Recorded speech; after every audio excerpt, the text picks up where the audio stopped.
Continúa a disputarse a tempada de inverno en remo, en este caso chegou cunha cita clásica xa, tanto no calendario como na nosa cidade, o Campeonato Galego de Remo Indoor, que falamos de forma previa a pasada semana. Tivo lugar no pabillón da Malata, con unha participación preto dos 300 remeiros e remeiras chegados dende toda Galicia, que loitaron polo título nas diferentes franxas de idade.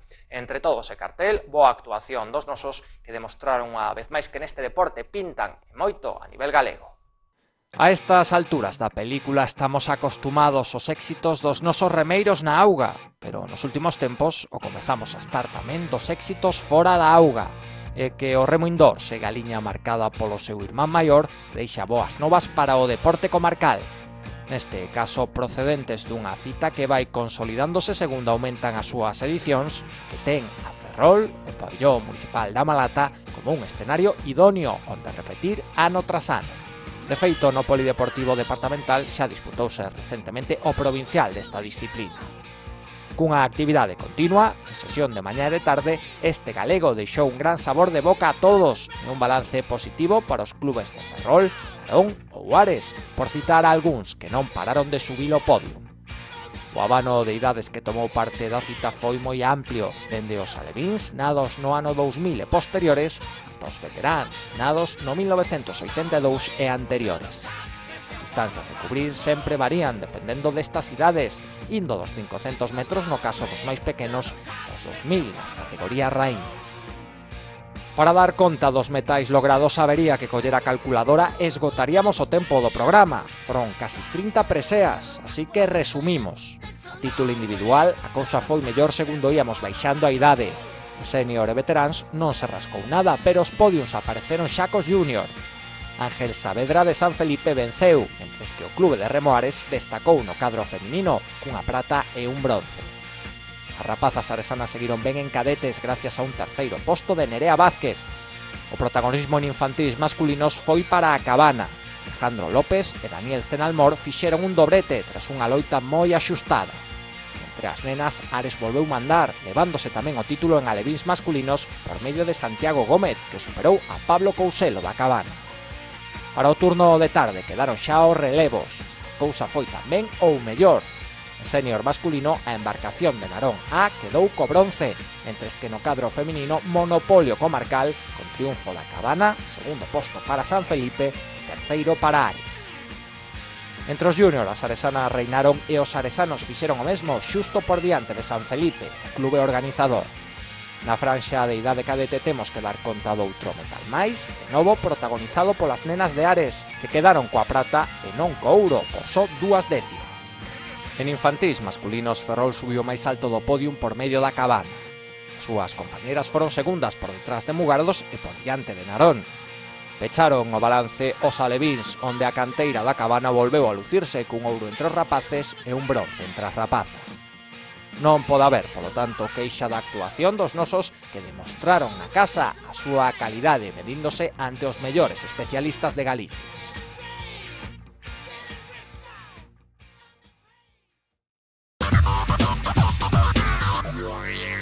Máis resultados porque as ligas máis perezosas van collendo o ritmo outra vez despois do parón de Nadal. É o caso da Liga Autonómica Senior de Rugby. Ali, o Rugby Ferrol volveu a saltar o céspede e o fixo a domicilio en Pontevedra. Ali xogou ante o Mareantes, un rival directo na clasificación. Triunfo para os nosos axustado por 22-24 nun encontro onde tocou remontar e ser mellor na segunda metade. Sentoulle ben o parón de Nadal o Clube Rugby Ferrol, menos se temos en conta os resultados previos e posteriores o antes e o despois. É que a escadra ferrolá marchou de vacacións tras sufrir 2 derrotas consecutivas, eso sí, ante rivais de arriba, ante os 2 primeiros clasificados. Un par de tropezos que non ensombreceron a boa campaña que están a realizar os nosos. Mellor aínda se conseguía retomar o camiño do triunfo, e así foi este sábado á tarde. Rugby Ferrol superou o Mareantes de Pontevedra por 22-24 no duelo xogado na cidade do Lérez. Unha victoria importante e traballada ante un adversario que tiña o mesmo balance que os nosos. Foi un partido extraño con 2 metades moi diferenciadas. Rugby Ferrol foi de menos a máis e remontou cando poucos agardaban que estivese en disposición de facelo, o que lle serviu para quedar cos puntos despois dos 80 minutos de xogo. E que o inicio non foi bo. Mareante saiu dominador, levando a iniciativa en todas as facetas do xogo. A defensa ferrolá pasaba moitos apuros para conter a ofensiva local, que pouco a pouco ia arrinconando os nosos.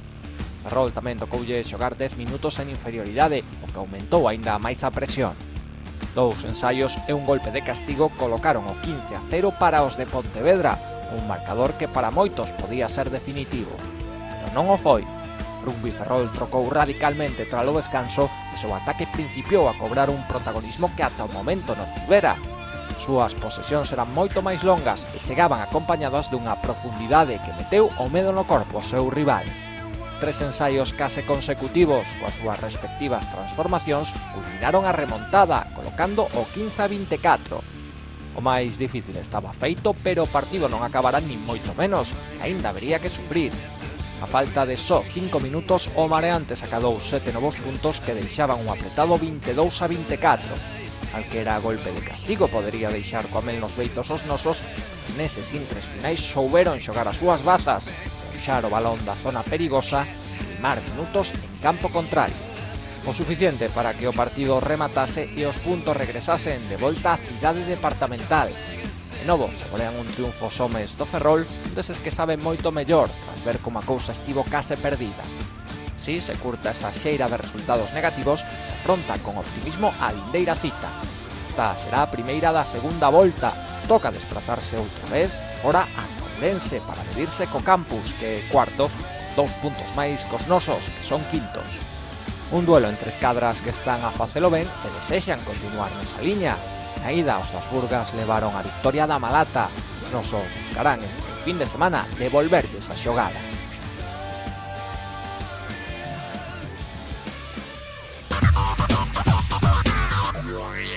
E continuamos falando de triunfos dos nosos equipos e tamén a domicilio. Neste caso, en baloncesto en Cabeira de Rodas. Aí o Basquetmi Ferrol volvía a competición, comezaba a segunda volta na división de honra B e o facía da mellor maneira posible, cun triunfo en Valencia ante os Rangers por 29-59. Un triunfo que achega a permanencia, que é o obxectivo nesta segunda categoría do básquet nacional e que permite aos rapaces de Josebal seguir mirando cara arriba con moita moral cara aos vindeiros partidos.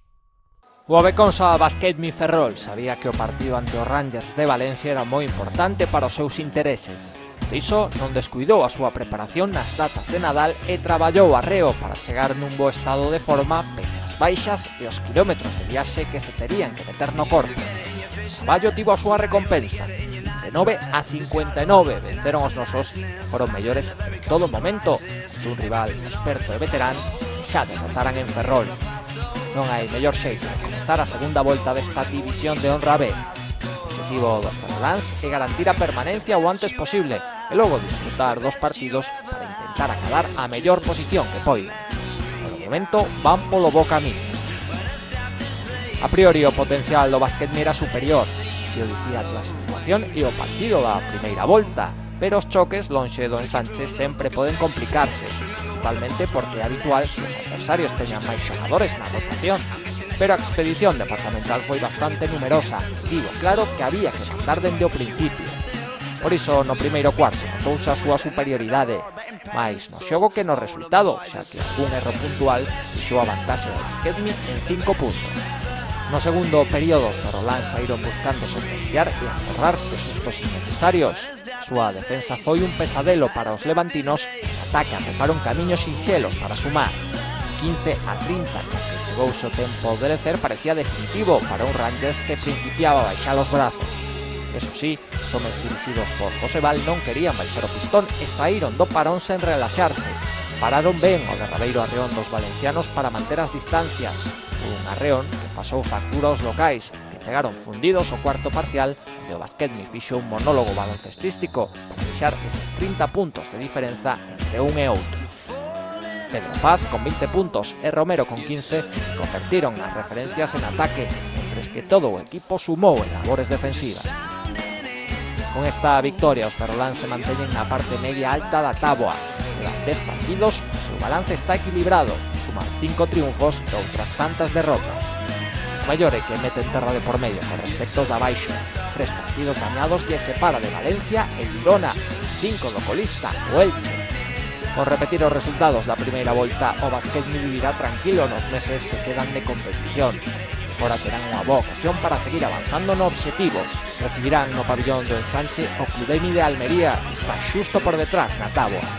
Os andaluces superaron os nosos en outubro nun partido ben apretado, e máis motivo aínda querer sacarse esas pilas.